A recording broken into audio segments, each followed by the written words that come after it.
Hello. Hello. હાજી. જય માતાજી સાહેબ. બોલો બોલો. દીપક ચુડાસમા બોલું છું. અચ્છા, બોલો ને દીપકભાઈ.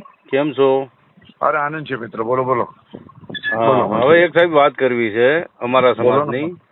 હા હા આપણે જયારે સોલવણ ગામમાં જયારે રેડ પડાવી, હા હા હવે હા. એમાં બધા મારું નામ દે છે કે મેં ભડવાઈ કરી છે તમારી આગળ. ના, જો એક વસ્તુ કહી દઉં છે, તમારા બીજા મિત્રોના ઘણાના ફોન આવ્યા હતા.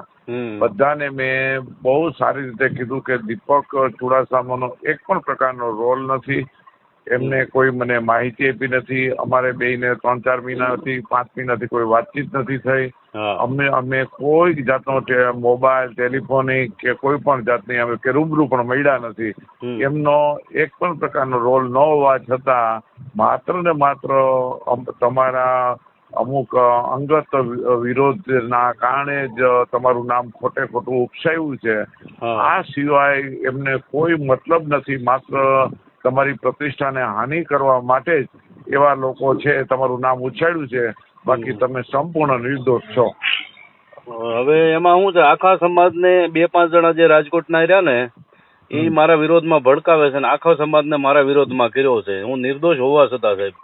હવે હું તમને શું કહું છું, તમે એક જ વસ્તુ ખાસ કાળજી રાખો. વારંવાર સ્પષ્ટતા કરવાથી કોઈ પ્રશ્ન હલ થતો નથી. તમે નથી કર્યું, તમે નિર્દોષ છો. તમારે કોઈ ચિંતા કરવાની નથી. આવનાર દિવસોમાં સત્ય તો હંમેશા બહાર આવે. જાથા છેલ્લા 35 વર્ષથી કામ કરે છે. અનેક લોકોએ કાદવ ઉછાળ્યા છે. હજી સુધી એક પણ કાદવ ઉછાળનારા ગોઈતા મળ્યા નથી. ખોવાઈ ગયા છે અને જમીન દોષ થઈ ગયા છે અને સામે આવવાની કોઈ દી હિંમત નથી કરી.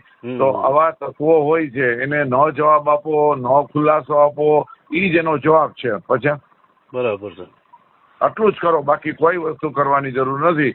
તમે નિર્દોષ છો. કઈ સતયુગ નથી કે તમે છાતી ખોલીને બતાવો કે તમે ભાઈ હું નિર્દોષ છું.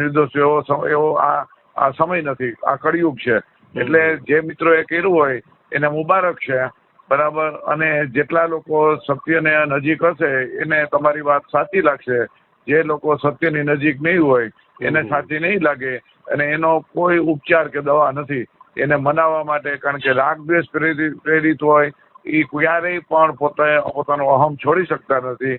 અને પોતાને ખબર હોય છે કે આ નિર્દોષ છે, છતાં પણ તમને હાનિ કરવા માટે નક્કી કરેલું છે. એને સમજાવી શકાતું નથી. સાચી વાત. રાઈટ. ઓકે. ભલે ભલે સર, થેન્ક યુ.